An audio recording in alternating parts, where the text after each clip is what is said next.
আচ্ছা, ভিডিওর ক্যাপশন দেখে তোমরা অনেকে অনেক কিছু ভাবতে পারো।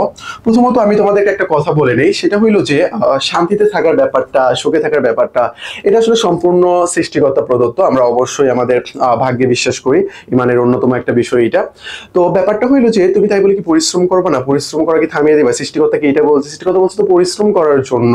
নামাজ পড়ে তুমি জমিনে ছড়িয়ে যাও, জমিনে কাজ করো, তোমার পরিশ্রম করো, সামনের দিকে এগিয়ে যাইতে হবে। এটা শুধু এই ক্ষেত্রে না। দেখেন, আমি যদি এখন বলি গাঁজার কথা, যদি বলি গাঁজায় এই যে সমস্যাগুলো হচ্ছে, ধরেন যে আমি অনেক গরিব, আমার টাকা পয়সা নেই, তেমন একটা জীবনে পরিশ্রম করি নাই, ভাগ্যের উপর বিশ্বাস করে বসেছিলাম।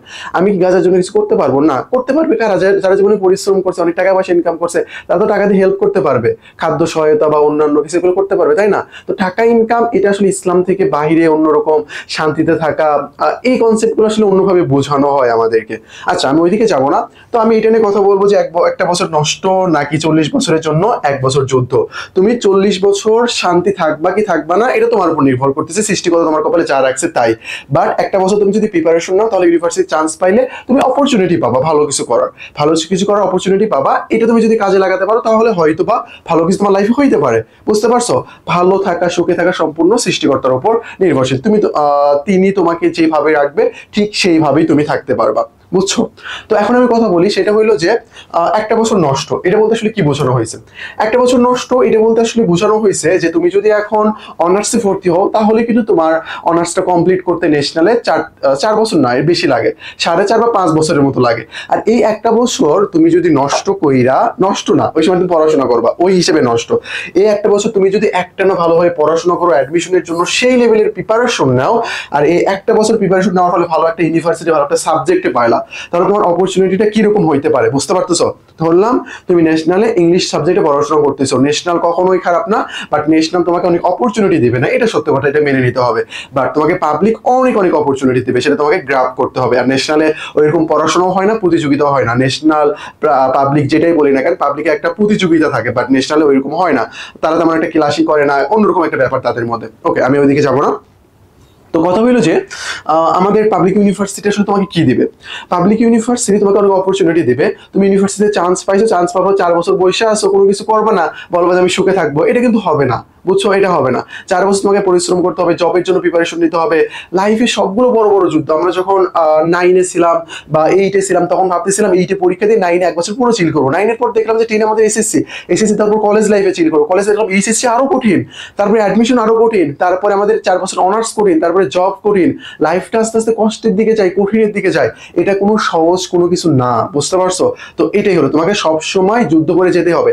1 বছর যুদ্ধ করে ইউনিভার্সিটিতে চান্স পেয়ে 4 বছর যুদ্ধ করলাম, দেন অনার্সটা শেষ হয়ে যাচ্ছে, আমাদের শেষ হয়ে যাবে, আর পরীক্ষাটা হয়ে গেলে দেন আবার জবের জন্য যা করে আসছে লাইফের পিছনের দিকে, তারও মনে হয় যে 10 থেকে 20 গুণ আরো বেশি লড়াই আছে সামনে। তো বুঝতে পারছো, কোনো একটা পর্যায়ে কিন্তু আমাদের সমাপ্ত না, সাকসেস আমাদের সামনের দিকে ওয়েট করতেছে একটার পর একটা।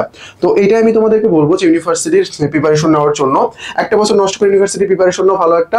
তুমি ধরো জাহাঙ্গীরনগর বা চবি বা রাবিতে ল বা ইকোনমিক্স এই সাবজেক্টগুলো পাইলা, চাইলে তুমি বিদেশেও যাইতে পারবা, ল প্র্যাকটিস করতে পারবা, বিজিএস বিসিএস সবগুলোতে সুযোগ সুবিধা পাবা, ইকোনমিক্স থেকে কর্পোরেটে ভালো সুযোগ সুবিধা পাবা, ব্যাংকে পাবা। তো এইরকম আর কি। তো এটা আমি বলতেছিলাম, আশা করি বুঝতে পারছো। এখানে কিছু ভুল বুঝিও না যে 4 বছর 40 বছর শান্তি, 40 বছর শান্তিতে থাকবে নাকি থাকবে না, তোমার ভাগ্যে যেটা লেখা আছে সেইটাই। ওকে, আমরা একটু নেক্সটে যাব। নেক্সটে দেখি তোমাদের জন্য আমরা কিছু রাখছি কিনা। তোমাদের জন্য আমরা একটা টেলিগ্রাম ব্যাচ রাখছি, যেখানে তুমি জয়েন হয়ে গেলে free class, model test, exam এগুলো দিতে পারবা। ডিসক্রিপশনে লিংক দেওয়া আছে, ওখানে জয়েন হয়ে যেও। তোমাদের জন্য 10টা ফ্রি বেসিক ক্লাস রয়েছে, এই যে টেলিগ্রাম নাম্বার, এই নাম্বারে নক দিলেই তোমরা পেয়ে যাবা। তারপরে তোমরা যদি মনে করো যে তোমাদের প্রিপারেশনটা আমাদের সাথে করে নিতে চাও, আমাদের লাইভ ক্লাসগুলো দেখো, ইংলিশ ফাউন্ডেশনের ক্লাসগুলো দেখো, দেখে যদি ভালো লাগে, তাহলে তুমি আমাদের সাথে প্রিপারেশনটা নিতে পারো। আমাদের সেকেন্ড টাইম ব্যাচ লঞ্চ করা হয়েছে, ডিউ ব্যাচ লঞ্চ করা হয়েছে। এই ডিউতে ব্যাচে ভর্তি হলে অ্যাডমিশনের শেষ পর্যন্ত যতগুলো ইউনিভার্সিটি আছে সবগুলোর জন্য প্রিপারেশন নেওয়া হবে। ডিসক্রিপশনে ডিটেইলস দেখে দাও, এখানে আরো অনেক কিছু পাবা তোমরা। তারপরে বিপি ফাউন্ডেশন কোর্সে তোমার বিউপি সংক্রান্ত যা যা আছে, জিকে, ইংলিশে সব যাবতীয় সবকিছু ভালোভাবে প্রিপারেশন নেওয়া হবে। CUB+D একবারে 24 পর্যন্ত একটা না, আমাদের কোর্স চলতেই থাকবে। তোমার সিটটা কনফার্ম করার জন্য এই নাম্বারে বিকাশ, রকেট, নগদে, ক্যাশ বা সেন্ড মানি করে দ্রুত ভর্তি হয়ে যাও। এই যে আমাদের জিকে আলটিমেট সাজেশনস বইটা তোমার অ্যাডমিশনের জন্য অনেক কাজে দিবে ভাই, অনেক মানে অনেক। তুমি যখন 900-1000 পেজের বই পড়বা না, ওইবার ক্লান্ত লাগবে, তখন একটু বইটা উল্টাই দেখিও যে কত সুন্দর করে বিষয়গুলো আসলে উপস্থাপন করা আছে বইতে। ঢাবিতে, চবিতে, রাবিতে বিভিন্ন জায়গায় প্রশ্ন থেকে কমন ছিল।